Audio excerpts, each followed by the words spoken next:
I can't believe I'm saying this, but welcome to the Baking Bomb. Silence! That's right, it's the Thrift Store Rundown's newest cooking show. The channel that brings Hollywood home on a budget will now teach you how to make delicious recipes for your little ones on a budget as well. And what better way to break this in by making Chips Ahoy cookies. This is the Easy Bake Oven from 2006. All of the components right now are drying off: the measuring cup, the pots and the pans in the bowl, and the pan pusher and the pen grabber. They're all drying right now after being given a thorough soak in soapy water for about 5 minutes. They're about to dry for, I think, 45 minutes. We have the Chips Ahoy bag with the mitts. This is the Easy Bake Oven. These are the... Quiet! Hey! Quiet! Forget it. These are the Chips Ahoy cookie mixes, and I don't have any instructions for how to make these. Quiet! Quiet! Quiet! Silence! Obey me at once or face severe consequences! I actually had to get a little help because I needed it. I actually had to search a YouTube channel called Toy Reviews for You to get instructions. And I saw the video, and I have to say, the cookies I'm about to bake in this Easy Bake Oven from 2006 look nothing like the original. And they don't really have the same taste. And they should smell terrible immediately once I open the contents. But knowing that is all part of the fun. So let's get to it. Alright, this oven is preheating right now. It says in the manual that the new smell that the oven should give off is the protective oils that are in the metal parts of the oven. Those oils are non-toxic and can evaporate rather quickly, so there's no need to be concerned. You might also see a vapor, but right now I don't really see much of a vapor. While that's preheating, we're going to get started right now on our Easy Bake Chips Ahoy cookies. Here, let's stand into the camera view so you can see it better. Okay, now this should smell bad. It should look delicious, as most cookie batters do, but should smell rather awful. Actually, this doesn't smell awful at all. Mmm. And I do see the real chocolate chip cookies. Chocolate chips. That doesn't smell bad at all for a part of that's expired. Still in there. Not all in there. Okay, so we have dumping in the mix. Next we'll take this. The recipe says for 3/4 of a teaspoon of water. Now we just give it a little mix. Just give it a little mix. You should mix very thoroughly. Baking has to be very precise. No excuses.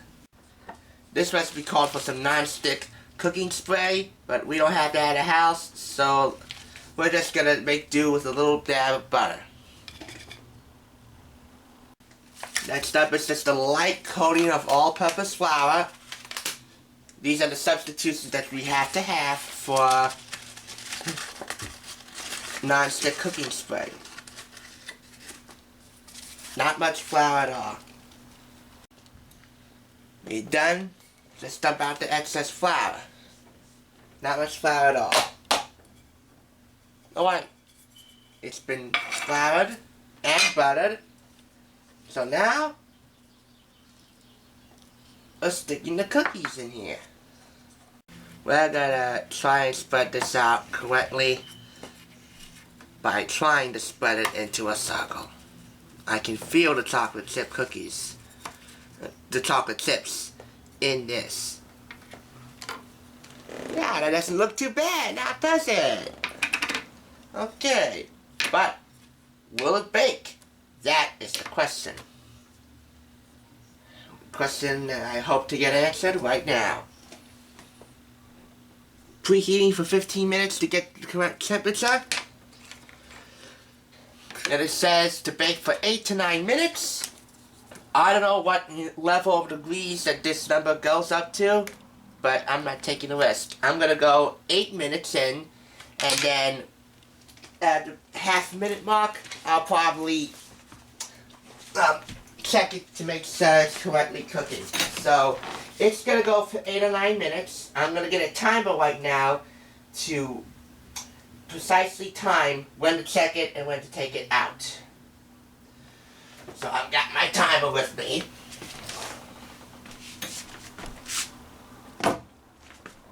This goes in the oven for 8 to 9 minutes. And start the timer. This pan now will get a light dot of butter. Once again, just butter that all the way around the pan. Spread it all the way around. Make sure you go into the sides too, to prevent any sticking. Okay, another light coating of flour. We will pour the remaining batter into the pie pan. Alright, we are now at the 8-minute mark with these cookies. I just want to say that this Easy Bake Oven has an internal heating element. In the old times, you have to put a light bulb in. And it could be a little bit fussy to put a light bulb in, but this has an internal heating element, which makes it much easier. So, that's good. We are approaching 8.5 minutes right now. Okay, 6, 7, 8, 9, 8:30. That's about perfect. So I'm going to set the magical pan grabber. As soon as I play around with it a little bit, don't touch the hot heating element. But I got to anyway. Okay. Right now it's hot, so we need to let this cool for a few minutes. We'll check it, and if it's not sufficiently cooked, we will put it back in for another minute. I'm not supposed to go over 9 minutes, but sometimes you need to break the rules in order to do something right. So while that's cooling down, we will insert our second cookie, which is a little more small. And that will go for 8 minutes. We'll check that at a halfway mark through 8 minutes also. Alright, the fan is on right now because I wanted this cookie to cool a little bit faster. And we're now going to approach 9 minutes on our second cookie, so I'm taking this out now. Besides, some cookies taste better if they're warm. Sliding that out now. Ah, it's still hot. I'm not really the best at baking, but that doesn't look anything like a Chips Ahoy cookie. It has some browning, but not a lot. Out goes the second cookie. It's been going for another minute.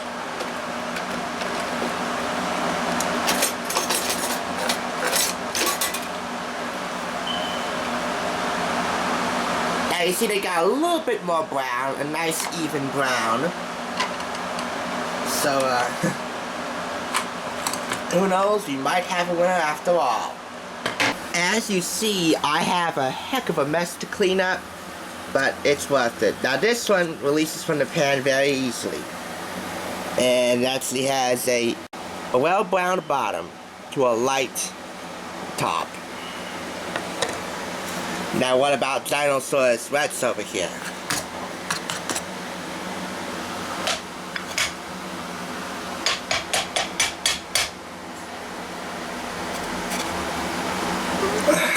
Release.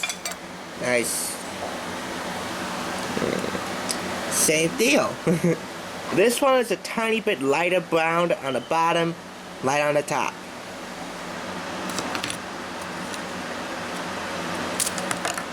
But yet they're so crispy. Look at that. They just came off in half in a snap. Well, I've lived this far, so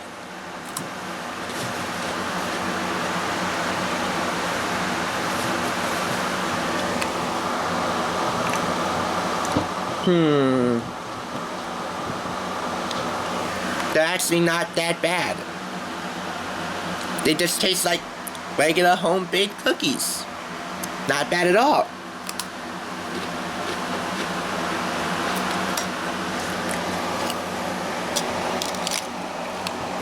That's pretty good.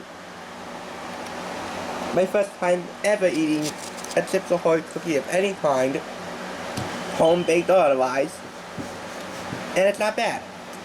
One more bite.